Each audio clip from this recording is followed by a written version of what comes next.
ಎಷ್ಟೇ ಕೊಳೆ ಇರುವ ಮ್ಯಾಟನ್ನು ನಿಮಿಷದಲ್ಲಿ ಸ್ವಚ್ಛಗೊಳಿಸುವ ಸೂಪರ್ ಟಿಪ್ಸ್. ಎಷ್ಟೇ ಕೊಳೆ ಇರಲಿ ಮ್ಯಾಟನ್ನು ಜಾಸ್ತಿ ಉಜ್ಜೋದು ಬೇಡ.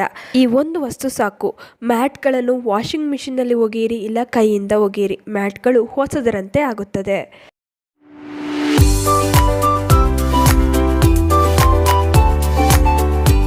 ಹಾಯ್ ಹಲೋ ಎಲ್ರಿಗೂ ನಮಸ್ಕಾರ. ಮತ್ತೆ ನನ್ನ ಚಾನಲ್ಗೆ ಸ್ವಾಗತ. ನನ್ನ ಹೆಸರು ವೀಕ್ಷಿತ. ನನ್ನ ಚಾನಲ್ ಹೆಸರು ಸಿಂಪ್ಲಿ ಬ್ಯೂಟಿಫುಲ್ ಕನ್ನಡ. ನಮ್ಮೆಲ್ಲರ ಮನೆಯಲ್ಲಿ ಇರುವ ಈ ಡೋರ್ ಮ್ಯಾಟ್, ಕಾರ್ಪೆಟ್ಗಳನ್ನು ಕ್ಲೀನ್ ಮಾಡೋದಂತೂ ಬಹಳ ಕಷ್ಟದ ಕೆಲಸ. ಯಾಕೆಂದರೆ ಅದರಲ್ಲಿ ಜಾಸ್ತಿ ಕೊಳೆ ಧೂಳು ಇರುತ್ತೆ.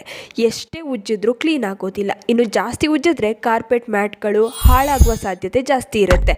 ಹಾಗೆಯೇ ಬಣ್ಣ ಕೂಡ ಮಾಸಿ ಹೋಗುತ್ತೆ. ನೀವು ವಾಷಿಂಗ್ ಮಿಷಿನ್ನಲ್ಲಿ ತೊಳೆದ್ರೂ ಕೂಡ ಅಷ್ಟೇ ಚೆನ್ನಾಗಿ ಕ್ಲೀನ್ ಆಗೋದಿಲ್ಲ. ಅದಕ್ಕೆ ನಿಮಗೆ ಒಂದು ಸೂಪರ್ ಟಿಪ್ಸನ್ನು ತಿಳಿಸ್ಕೊಡ್ತಾ ಇದ್ದೀನಿ. ಈ ಟಿಪ್ಸ್ನ ನೀವು ಫಾಲೋ ಮಾಡೋದ್ರಿಂದ ಕೊಳೆ ಸುಲಭವಾಗಿ ಬಿಡುತ್ತೆ. ಜಾಸ್ತಿ ಉಜ್ಜೋದು ಬೇಕಾಗಿಲ್ಲ. ಹಾಗೆಯೇ ವಾಷಿಂಗ್ ಮಿಷಿನ್ನಲ್ಲಿ ಬೇಕಾದ್ರೂ ನೀವು ತೊಳೆಯಿರಿ, ತುಂಬಾ ಚೆನ್ನಾಗಿ ಕ್ಲೀನ್ ಆಗುತ್ತೆ. ಮ್ಯಾಟ್ಗಳು ಹೊಸದರಂತೆ ಆಗುತ್ತೆ. ಬನ್ನಿ ಹಾಗಾದರೆ ಈ ಸೂಪರ್ ಟಿಪ್ಸ್ನ ನೋಡ್ಕೊಂಬರೋಣ. ಒಂದು ಬಕೆಟಲ್ಲಿ ಮ್ಯಾಟ್ಗಳನ್ನ ನೆನೆಸೋದಕ್ಕೆ ಸ್ವಲ್ಪ ನೀರನ್ನ ತಗೊಳ್ಳಿ. ಅದಕ್ಕೆ ಸೋಪ್ ಪೌಡರ್ನ ಹಾಕ್ಕೊಳ್ಳಿ. ನಾನಿಲ್ಲಿ ಸುಮಾರು 6 ಸ್ಪೂನಷ್ಟು ಸೋಪ್ ಪೌಡರ್ನ ಹಾಕ್ಕೊಳ್ತಾ ಇದ್ದೀನಿ.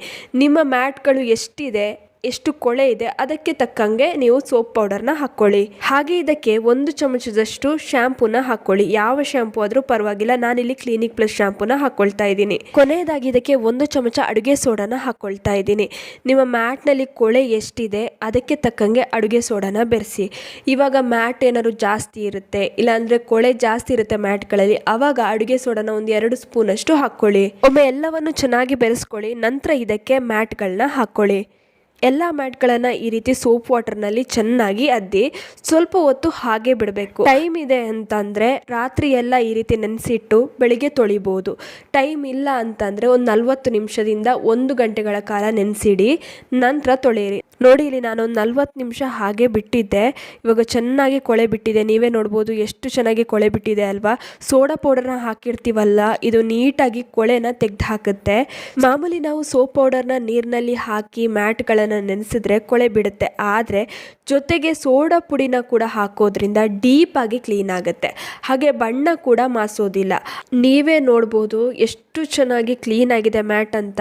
ನೋಡಿ ಎಷ್ಟು ಚೆನ್ನಾಗಿ ಶೈನ್ ಇದೆ ಮ್ಯಾಟಲ್ಲಿ, ಹೊಸದರಂತೆ ಕಾಣಿಸ್ತಾ ಇದೆ ಅಲ್ವಾ. ಇವಾಗ ಇದನ್ನು ನೀಟಾಗಿ ಒಂದ್ಸಲ ಸೋಪಿಂದ ಉಜ್ಕೊಂಡು ತೊಳಿತೀರಾ ಅಂದರೆ ಸೋಪಿಂದ ತೊಳೀರಿ, ಇಲ್ಲ ಅಂತಂದರೆ ವಾಷಿಂಗ್ ಮಿಷಿನ್ಗೆ ಹಾಕ್ತೀರಾ ಅಂದರೆ ವಾಷಿಂಗ್ ಮಿಷಿನ್ಗೆ ಹಾಕಿ. ಸುಲಭವಾಗಿ ಮ್ಯಾಟ್ಗಳನ್ನ ಕ್ಲೀನ್ ಮಾಡ್ಕೊಳ್ಬೋದು.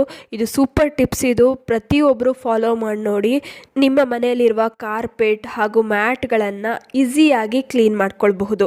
ಇನ್ನು ಈ ವಿಡಿಯೋ ನಿಮ್ಮೆಲ್ರಿಗೂ ಇಷ್ಟ ಆಗಿರುತ್ತೆ ಅಂತ ಅಂದ್ಕೊಂಡಿದ್ದೀನಿ. ಹೇಗನ್ನಿಸ್ತು ಅಂತ ಕಮೆಂಟ್ ಸೆಕ್ಷನಲ್ಲಿ ತಿಳಿಸೋದನ್ನ ಮರಿಬೇಡಿ. ಆದಷ್ಟು ಈ ವಿಡಿಯೋನ ನಿಮ್ಮ ಫ್ರೆಂಡ್ಸ್ ಹಾಗೂ ಫ್ಯಾಮಿಲಿ ಜೊತೆ ಶೇರ್ ಮಾಡ್ಕೊಳ್ಳಿ. ಹಾಗೆ ಲೈಕ್ ಮಾಡೋದನ್ನ ಮರಿಬೇಡಿ. ನೀವಿನ್ನೂ ನಮ್ಮ ಚಾನಲನ್ನು ಸಬ್ಸ್ಕ್ರೈಬ್ ಮಾಡ್ಕೊಂಡಿಲ್ಲ ಅಂದರೆ ದಯವಿಟ್ಟು ನಮ್ಮ ಚಾನಲನ್ನು ಸಬ್ಸ್ಕ್ರೈಬ್ ಮಾಡ್ಕೊಳ್ಳಿ.